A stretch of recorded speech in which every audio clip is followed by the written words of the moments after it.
Hi friends. கப்புள்ஸ்குள்ள happy and healthy life relationship இருக்கிறதுக்காக ஒரு ட்ரிபிள் ஏ பத்தி இந்த வீடியோல பார்க்கலாம் வாங்க. Hi, I am doctor Sridevi, a family dynamic coach. ஒரு ட்ரிபிள் ஏ அப்படின்னா ஃபர்ஸ்ட் எடுத்தோடனே அட்டென்ஷன். எல்லாருமே கப்புள்ஸ் ஈச் அதர் ஒருத்தருக்கு ஒருத்தர் அவங்களுடைய அட்டென்ஷன் வேணும் அப்படின்னு தான் நம்ம எதிர்பார்ப்பாங்க இல்லையா? குழந்தைங்களுக்கு மட்டும் அட்டென்ஷன் சீக்கிங் இருக்காது, கப்புள்ஸ்குள்ளேயும் அட்டென்ஷன் சீக்கிங் இருக்கும். ஸோ ஃபர்ஸ்ட் ஏ அட்டென்ஷன். ரெண்டாவது ஏ அஃபெக்ஷன். கொஞ்சம் அவங்கள்ட்ட நம்ம அஃபெக்ஷனா இருக்கணுங்க. நான் நல்லா தான் இருக்கிறேன், அவங்க மேல ரொம்ப அஃபெக்ஷனா இருக்கிறேன். ஆனா அது எனக்கு எக்ஸ்பிரஸ் பண்ண தெரியல அப்படின்னு சொல்ற மாரியான அஃபெக்ஷன்ஸ் அது வேஸ்ட். உங்கள்ட்ட என்ன ரியல் அஃபெக்ஷன், லவ் என்ன நீங்க வச்சிருக்கீங்களோ அது டெஃபினட்டா you have to express that. அப்பதான் அது வேலிடா இருக்கும். இல்லைன்னா அது செல்லா காசு தான்.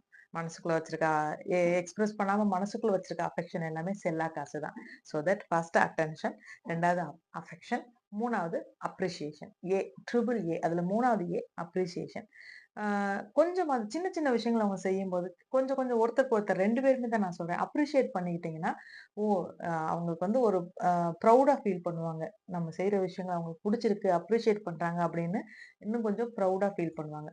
ஸோ உங்க லைஃப்ல இந்த 3 ஏவும் நீங்க யூஸ் பண்ணிட்டு இருக்கீங்களா? இல்ல யூஸ் பண்ணதே இல்லையா? யூஸ் பண்ணா அதோட எஃபெக்ட் எப்படி இருக்கு? அப்படிங்கிறத கமெண்ட்ல சொல்லுங்க. ஃபர்தரா டிஸ்கஸ் பண்ணலாம். Think different. கொஞ்சம் மாத்தி தான் யோசிங்களேன். நன்றி.